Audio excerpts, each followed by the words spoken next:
Recording studio Mussoorie.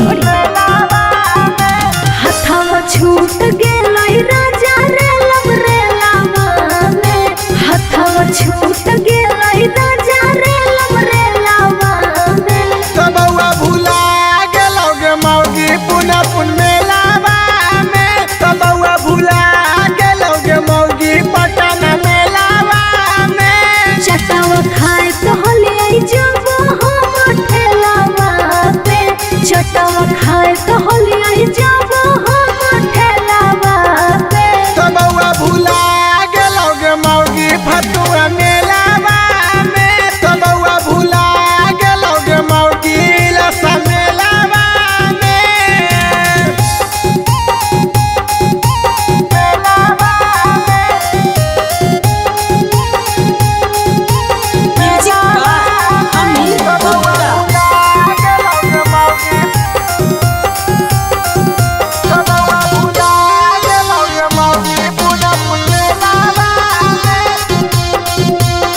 तरेगला films recording studio Mussoorie.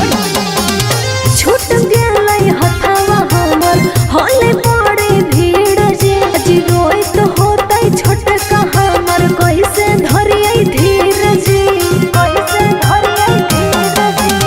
तोरा ना बुझैलहु मौगी छुटलो कैसे हाथ गे, अगे घरे से तोरा लैलियो मौगी बेटावा के साथ गे।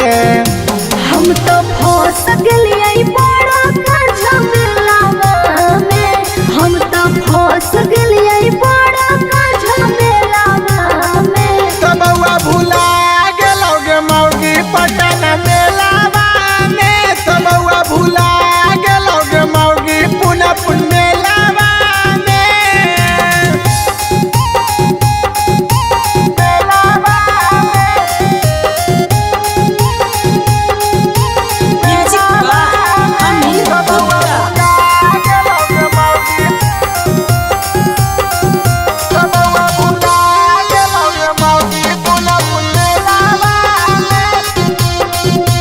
तरेगला फिल्म्स रिकॉर्डिंग स्टूडियो मसौरी।